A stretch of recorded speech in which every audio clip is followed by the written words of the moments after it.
Alright, let's talk about it. I know, when the trailer first dropped and those leaks started popping up, everyone was quick to hit the panic button. People were out here saying that Season 2 was going to be a mess because of a couple of still frames and CGI shots, but listen to me. After watching Episode 1 along with some of you guys, I think it's safe to say, Blue Lock Season 2 is actually heat. We might have been overcritical, and hey, I'll admit I even had my doubts based on what we saw in the teasers. So far though, things are looking good. Real good. It feels like Blue Lock's energy is finally back, and it's time to break down what's been working so far. If you enjoy Blue Lock and want to stay updated, please make sure to click that subscribe button, comment below your thoughts, and even consider joining my community Discord. Without further ado, let's get right into Episode 1 of Blue Lock Season 2. Alright, so before we even hit the opening, we get a real banger of a scene. The episode kicks off with that infamous snowy night between the Itoshi brothers, Sai and Rin. Let me just say, right off the bat, the lighting and shadows are super well done. It's exactly what Blue Lock needs to bring that colorful chaos to life, and I hope they can continue this trend beyond just Episode 1. What made me really smile was how fluid the animation looked during the showdown between Sai and Rin. The dribbling, the movements, it's all just super clean. When Sai pulls off that roulette turn, they add this slick, oily rainbow distortion effect on screen, and it just really cranks up the intensity. You can feel the heat of the moment, almost like they're trying to make you sense that Rin is on the edge of breaking. After Sai scores 2 and belittles his brother, Rin's breathing, his facial expressions, even the soundtrack combine perfectly to showcase pure despair. Seriously, it's that kind of raw emotion that gives series its soul. I've got to shout out the voice actors here too, because no matter how good or bad the animation is, they will always deliver. Their performances hit every time. Also, can we talk about the little detail with Rin's dinosaur falling from the sky in that moment? You hear the cracking sound as it hits the floor and breaks apart. And if that's not good foreshadowing and symbolism, I don't know what is. Besides that intense scene with the Itoshi brothers, the only other pre-opening moment we get is a quick conversation between the JFA president and Ego. The president is asking Ego if he seriously plans taking on the Japan U20 team with a bunch of random strikers, questioning the whole plan's validity. It's a calm, still scene, so there's not much to comment on in terms of animation here, but what did crack me up was how they gave more camera angles on Ego's iPhone than Ego himself. Like, they really made sure we knew what phone he was rocking like it's an iPhone commercial, which I thought was super funny. We then get the opening itself though, and you already know Blue Lock had to come through with an S-tier song and fire animation to go with it. They did not disappoint. A common theme in the opening is the roulette wheel, dice, and a lot of gambling visuals, obviously being a nod to the importance of luck in the series. It's a great touch because as we've seen time and time again, specifically in this season, Blue Lock isn't just about skill, it's also about those unpredictable moments where luck can make or break a player.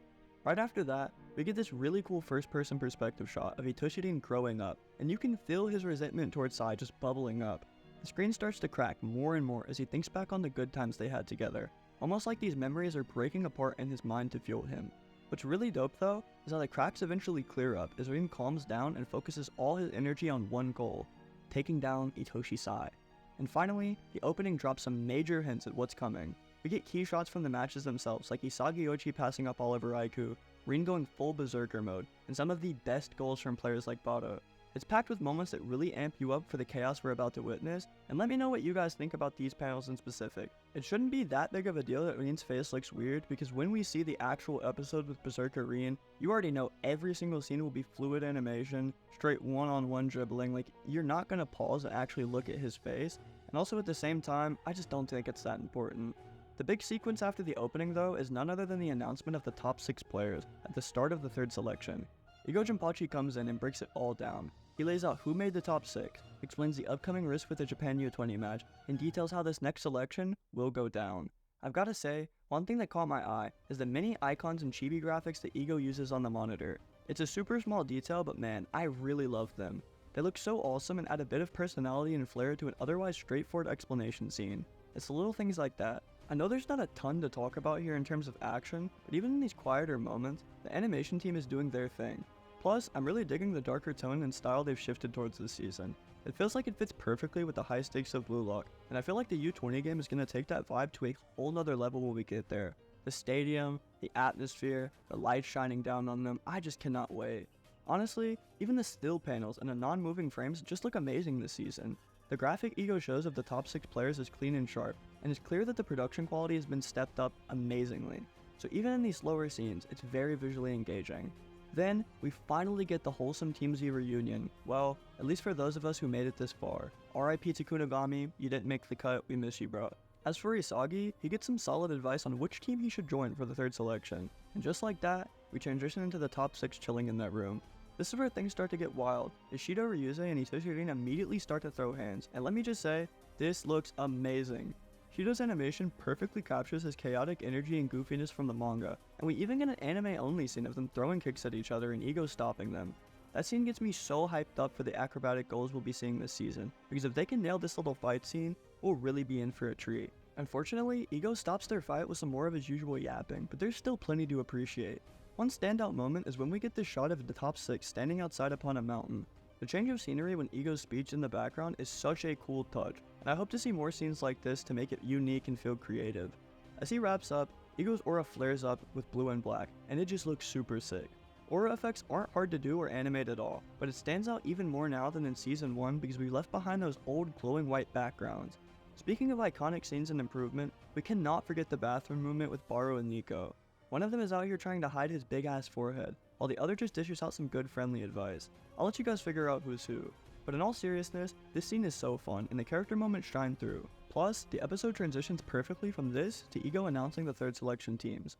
Isagi talks things over with Reo, Barou, Bachira, and Nico, and after those conversations, he's feeling confident about what players he's going to team up with. Also, let's not forget Shidou straight out bugging out throughout the episode.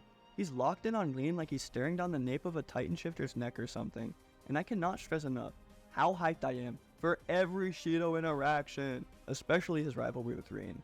Their dynamic is going to be wild to watch unfold. Finally, the episode wraps up with the JFA president scheming about the upcoming Japan U20 vs Blue Lock 11 match. We get a bit more insight into his greed, but what really gets me hyped is seeing Oliver Aiku accepting the challenge, just like we saw in the trailer. Aiku is another heavy hitter I'm really stoked to see in action, as his animation and scenes could either flop or be straight up gas, and I'm hoping it's the latter.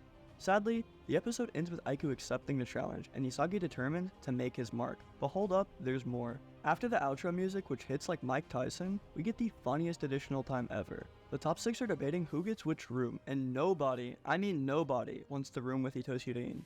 Naturally, Shidou and Otoya start goofing around and come up with a game to decide, and it's just a super lighthearted and fun scene. It shows that additional time is just that, additional, low-effort, funny movements, but people were somehow talking trash about these scenes before the season even came out. This is why you need to keep an open mind and not take everything you see on the internet as fact, because a lot of people thought this just came from the episode. Honestly, it turned out awesome, and it's just fun extra content that I really appreciate. Alright guys, that's my breakdown of Blue Lock Season 2 Episode 1. I really hope you guys enjoyed this video, and whatever Season 2 content you want, let me know because I will try my absolute best to get it out. Let me also know what you thought about this episode down in the comments below. Were you hyped as I was? And if you were not there for my watch party, please join the community Discord so you don't miss out next week. It was super fun watching the episode along with you guys, talking about it afterwards. It was just a vibe. I hope you all consider clicking that subscribe button, and aside from that, have an amazing rest of your day for me.